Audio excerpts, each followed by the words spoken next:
Hello friends, welcome to CPC competition paper crackers में आपका हार्दिक स्वागत है। फ्रेंड्स, आज का हमारा टॉपिक राज्यसभा से संबंधित होगा। राज्यसभा को हम दो चीज़ों में कंप्लीट करेंगे, एक थ्योरी सेक्शन में कंप्लीट करेंगे और एक टेस्ट सीरीज़ के माध्यम से कंप्लीट करेंगे। टेस्ट सीरीज से माध्यम से इसलिए कंप्लीट करेंगे कि एग्जाम में जितने भी क्वेश्चन राज्यसभा से अभी तक क्वेश्चन पूछे गए हैं, क्योंकि ये टेस्ट सीरीज जो है प्रीवियस ईयर पर आधारित है और जितने भी क्वेश्चन पूछे जाएंगे आप उन्हें ईजिली सॉल्व कर पाएंगे। तो राज्यसभा स्टार्ट करने से पहले अगर आपने हमारा YouTube channel competition paper crackers जो है सब्सक्राइब नहीं किया है तो प्लीज़ हमारे यूट्यूब चैनल को सब्सक्राइब कीजिएगा और बेल आइकन का बटन जरूर दबाइए, जिससे कि आने वाली हमारी लेटेस्ट वीडियो आपको सबसे पहले मिले और आप उनका लाभ उठा पाएँ। तो स्टार्ट करते हैं राज्यसभा। तो फ्रेंड, जैसे कि आपको पता है कि केंद्र में एक संसद होगी। संसद के 3 अंग होते हैं, राष्ट्रपति, लोकसभा और राज्यसभा। संसद जो है 79 के अंतर्गत आती है और लोकसभा अनुच्छेद 81 के अंतर्गत और राज्यसभा अनुच्छेद 80 के अंतर्गत आती है और राष्ट्रपति 52 के अंतर्गत आता है।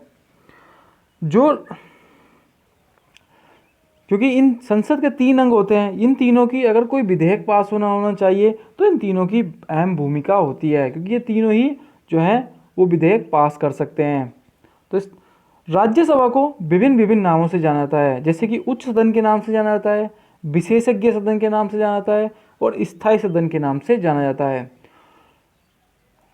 उच्च सदन, विशेषज्ञ सदन और स्थायी सदन। एग्जाम में काफ़ी बार पूछा जाता है कि किस सभा को उच्च सदन के नाम से जाना जाता है, तो आप क्या लगाएंगे? राज्यसभा। और किस सदन को निम्न सदन के नाम से जाना जाता है, तो आप क्या लगाएंगे? लोकसभा। ये बात आपको ध्यान रखनी है। अगर आपने लोकसभा और राष्ट्रपति की वीडियो नहीं देखी है तो आप हमारे यूट्यूब चैनल की प्लेलिस्ट में जाकर वो वीडियो देख सकते हैं और लाभ उठा सकते हैं। राज्यसभा की जो सीटों की संख्या वो 250 है और यही अधिकतम सीटों की संख्या है। कितनी? 250। क्योंकि 250 में से 238 सदस्य जो हैं राज्य और प्लस केंद्र शासित प्रदेशों से लिए गए हैं और 12 सदस्यों को मनोनीत किया गया है, जो इनका मनोनयन जो है राष्ट्रपति द्वारा किया जाता है। जो कि ये जो सदस्य होते हैं वो कला, विज्ञान, साहित्य के क्षेत्र में निपुण या प्रसिद्ध व्यक्ति होते हैं, तभी इनका सदस्य जो इनका मनोनयन जो है राष्ट्रपति द्वारा राज्यसभा में किया जाता है और ये राज्यसभा के सदस्य बन जाते हैं।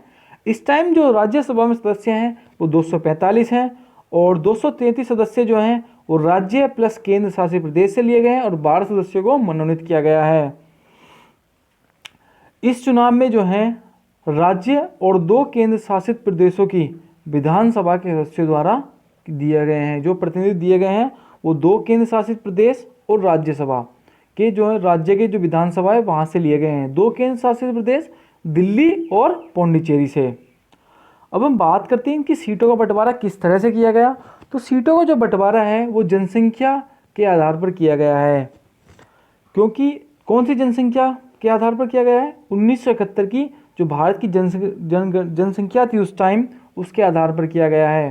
तभी तो आप देखते हैं कि यूपी में 31 सीट हैं और त्रिपुरा में 1 हैं, क्योंकि अगर वे 2011 की जनगणना के आधार पर करते तो सीटों में कहीं बढ़ोतरी होती तो कहीं कमी भी होती, लेकिन 1971 की जनगणना के आधार पर किया गया है, क्योंकि इस टाइम और उस टाइम में किसी राज्य ने अपनी जनसंख्या बढ़ाई है तो किसी राज्य की जनसंख्या कम हुई है।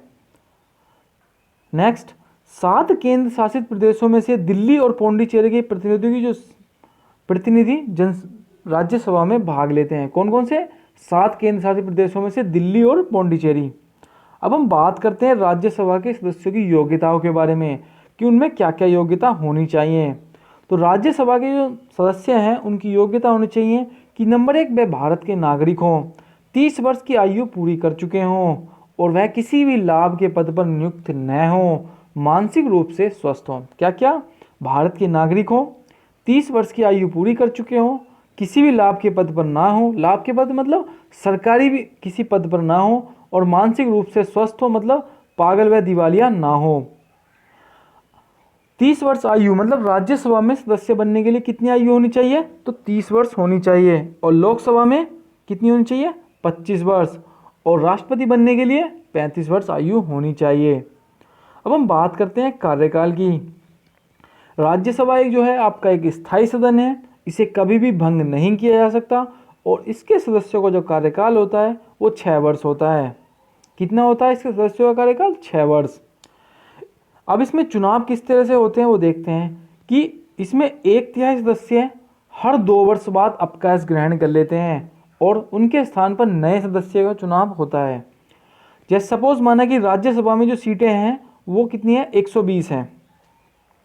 तो हमने क्या माना, 2012 में हमने 40 सदस्य ले लिए, फिर 2 वर्ष बाद हमने 40 सदस्य ले लिए, इसके 1/3, और 2016 में जो है हमने 40 सदस्य ले लिए। अब कितने हो गए? 120 हो गए। फिर 2018 में चुनाव जो होते हैं उसमें से 2000 जो 18 के सदस्य हैं वो क्या होंगे? वो 40 सदस्य जो हैं उनका टाइम पूरा हो जाएगा, 6 साल पूरे हो जाएंगे, फिर नए सदस्य उनकी जगह नए सदस्य आएंगे। इस हिसाब से फिर 2020 में 2014 वाले का टाइम पूरा हो जाएगा, 6 साल, फिर नए सदस्य आएंगे। इसी प्रकार 6 वर्ष का उनका शासनकाल होता है। किनका? राज्यसभा के सदस्यों का। राज्यसभा का एक पदेन सभापति होता है। कौन होता है? राज्यसभा का एक पदेन सभापति होता है, मतलब भारत का उपराष्ट्रपति ही राज्यसभा का पदेन सभापति होता है। और जो भारत का उपराष्ट्रपति को जो वेतन मिलता है वो उपराष्ट्रपति के पद के लिए नहीं मिलता, राज्यसभा का सभापति होने के लिए उसे वेतन दिया जाता है। राज्यसभा का जो सभापति होता है वो जो होता है वो भारत का उपराष्ट्रपति होता है। तो उसे वेतन किस लिए मिलता है? कि राज्यसभा के सभापति के रूप में। ये बात ध्यान रखनी है। और राज्यसभा में एक सभापति होता है, तो राज्यसभा का जो सभापति होता है उस सदन का नहीं होता। तो एग्जाम में काफ़ी बार क्वेश्चन पूछा गया है कि वह सदन कौन सा है जिसका अध्यक्ष उसका सभापति मतलब उसका सदस्य नहीं होता। तो कौन सा है? राज्यसभा है। मतलब राष्ट्रपति होता है लेकिन वो उस सदन का सदस्य नहीं होता। फिर राज्यसभा में एक उपसभापति भी होता है, जो कि इस टाइम जो है उपसभापति कौन है? वो हरिवंश नारायण जी हैं। ये करंट का क्वेश्चन भी है कि भारत के राज्यसभा के उपसभापति इस टाइम कौन है? तो हरिवंश नारायण जी। तो उपसभापति जो होता है वो अगर सभापति मतलब भारत का उपराष्ट्रपति राज्यसभा का सभापति होता है, अगर वो अनुपस्थित है तो उसकी जगह कार्य कौन करेगा? या उपसभापति ही सभापति के रूप में कार्य करेगा। अगर सपोज माना कि राष्ट्रपति ने अपना त्यागपत्र दे दिया तो जो उपराष्ट्रपति होता है तो सभापति भी होता है राज्यसभा का, तो ये कहाँ काम करेगा? ये राष्ट्रपति के रूप में कार्य करेगा। फिर राज्यसभा का संचालन करेगा वो उपसभापति ही राज्यसभा का संचालन करेगा। राज्यसभा के लिए विशेष अधिकार भी हैं। राज्य सूची को राष्ट्रीय केंद्र कानून बना सके। मतलब अगर जैसे कि हमें पता है कि सूची जो हमने पढ़ेंगे अभी, तो राज्य सूची में अगर कोई विषय है उसे राज्यसभा में सबसे पहले अगर पेश कर लिया जाए तो वो केंद्र सरकार जो है उस पर एक कानून बना सकती है और उसे केंद्र सूची में डाल सकती है। पर शर्तें ये हैं कि वो सबसे पहले राज्यसभा में पेश किया जाए, क्योंकि फिर वो जो है अगर उसमें 2/3 सदस्य जो हैं उस पर बहुमत हासिल कर लेता है फिर वो लोकसभा में जाता है। ऐसी अखिल भारतीय सेवाओं में कानून बना सके। जैसे कि हमें पता है कि अखिल भारतीय सेवाएं जो होती हैं IAS, IPS और IFS होते हैं। IFS मतलब इंडियन फॉरेन सर्विस, फॉरेन नहीं फॉरेस्ट सर्विस, वन विभाग। ये 3 अखिल भारतीय सेवाएं हैं। अगर कोई अखिल भारतीय सेवाएं और एक्स्ट्रा जोड़नी हो तो राज्यसभा का जो उनके सदस्य हैं उनका बहुमत होना बहुत ज़रूरी है, क्योंकि ये जो बिल होगा वो सबसे पहले राज्यसभा में पेश किया जाएगा। उपराष्ट्रपति को हटाने संबंधित अधिकार, जो उपराष्ट्रपति को हटाने संबंधित अधिकार है वो सबसे पहले राज्यसभा में ही पेश किया जाएगा। कहाँ किया जाएगा? राज्यसभा में। लेकिन राष्ट्रपति को हटाने का जो महाभियोग अधिकार है वो लोकसभा या राज्यसभा में किसी भी सदन में पेश किया जा सकता है, लेकिन उपराष्ट्रपति को हटाने का जो अधिकार होगा वो सबसे पहले राज्यसभा में पेश किया जाएगा। अब हम बात करते हैं धन विधेयक को। अगर धन विधेयक किस अनुच्छेद के अंतर्गत आता है? 110 के अंतर्गत। अगर लोकसभा इसे पारित कर दे तो राज्यसभा में ये 14 दिन के लिए अंतर्गत आता है। अगर राज्यसभा इसे पारित ना करे तब भी यह स्वतः पारित हो जाएगा। तो कितने दिन के अंतर्गत के लिए आता है राज्यसभा में? तो 14 दिन के लिए। तो फ्रेंड्स, आपको राज्यसभा बहुत कैसा समझा आपको ज़रूर हमें कमेंट बॉक्स में बताएं। अब करते हैं मोस्ट इंपोर्टेंट क्वेश्चन जो कि प्रीवियस ईयर पर आधारित हैं। नंबर 1 क्वेश्चन क्या है कि राज्यसभा का पदेन अध्यक्ष कौन होता है? तो उपराष्ट्रपति जो है राज्यसभा का पदेन अध्यक्ष होता है। भारत का उपराष्ट्रपति जो कि कौन है? वेंकैया नायडू हैं। राज्यसभा का उपसभापति किसे चुना जा सकता है या चुना जाता है? तो किसी भी व्यक्ति को जो कि उस राज्यसभा का सदस्य होना जरूरी होता है। और सभापति वो उपराष्ट्रपति सभापति होता है, लेकिन जो उपसभापति हम चुनते हैं तो उसी सदन का या राज्यसभा का होना चाहिए। नेक्स्ट क्वेश्चन, राज्यसभा की अधिकतम सदस्यों की संख्या कितनी होती है? तो राज्यसभा में अधिकतम सदस्यों की संख्या 250 होती है। वर्तमान में राज्यसभा के सदस्यों की संख्या कितनी है? तो कितनी है? 245, 233 प्लस 12। राज्यसभा में निर्वाचित सदस्यों की संख्या कितनी है? तो 238 निर्वाचित सदस्यों की संख्या है और 12 मनोनीत संख्याओं की। और ये 238 संख्या है ये राष्ट्रपति के निर्वाचन में या राष्ट्रपति के जब कि किसको राष्ट्रपति चुना जाना चाहिए उसमें क्या करते हैं? भाग लेते हैं। और वो 12 सदस्य और 2 अगले व्यक्ति जो हैं राष्ट्रपति के चुनाव में भाग नहीं लेते हैं। किसी सदन को भंग नहीं किया जा सकता, तो राज्यसभा को कभी भी भंग नहीं किया जा सकता क्योंकि यह एक स्थायी सदन है। राज्यसभा सदस्य बनने के लिए कम से कम कितनी आयु होनी चाहिए? तो कितनी आयु होनी चाहिए? 30 वर्ष आयु होनी चाहिए। और लोकसभा के लिए 25 वर्ष और राष्ट्रपति के लिए 35 वर्ष।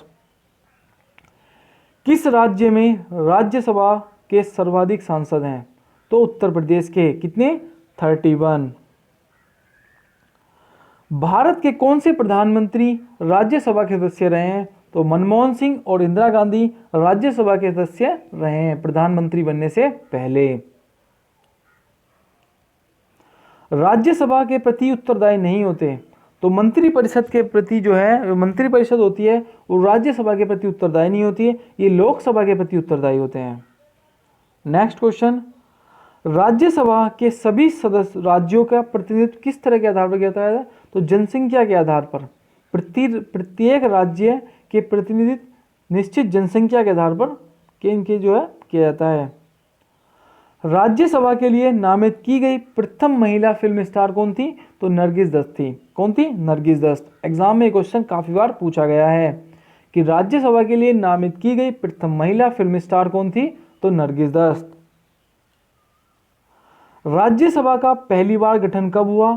तो 3 अप्रैल 1952 को राज्यसभा का पहली बार गठन हुआ और तथा 13 मई 1952 को राज्यसभा की प्रथम बैठक हुई। गठन कब हुआ? 3 अप्रैल 1952 को और पहली बैठक कब हुई? 13 मई 1952 को।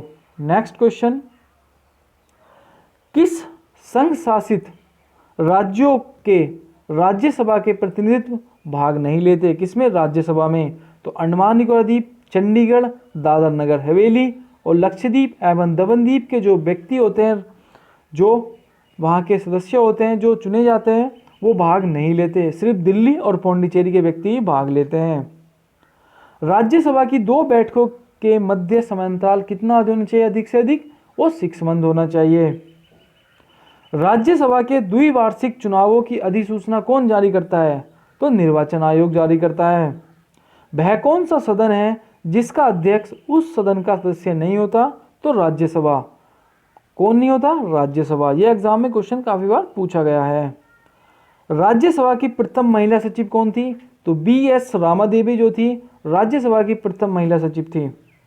नेक्स्ट क्वेश्चन, राज्य एवं संघ क्षेत्रों में राज्यसभा के सदस्यों की संख्या जो महत्वपूर्ण है वो आपको ध्यान रखने हैं कि उत्तर प्रदेश में 31 सीट है राज्यसभा से, महाराष्ट्र में 19 हैं, तमिलनाडु में 18 हैं, बिहार में 16 हैं और पश्चिम बंगाल में 16 हैं, कर्नाटक में 12 हैं, आंध्र प्रदेश में 3 हैं और केंद्र शासित प्रदेश दिल्ली और पौंडीचेरी में 3 और 1 हैं। तो आपको ध्यान ये रखना है कि यूपी में सबसे ज़्यादा कितनी है? यूपी में। और किस किस की बराबर हैं? तो बिहार और पश्चिम बंगाल की बराबर हैं। तो फ्रेंड्स, आपको ये वीडियो कैसी लगी हमें कमेंट बॉक्स में ज़रूर बताएं और हमारे चैनल को प्लीज़ सब्सक्राइब कीजिएगा वीडियो देखने के लिए। Thanks for watching. फिर मिलते हैं। जय हिंद, जय भारत।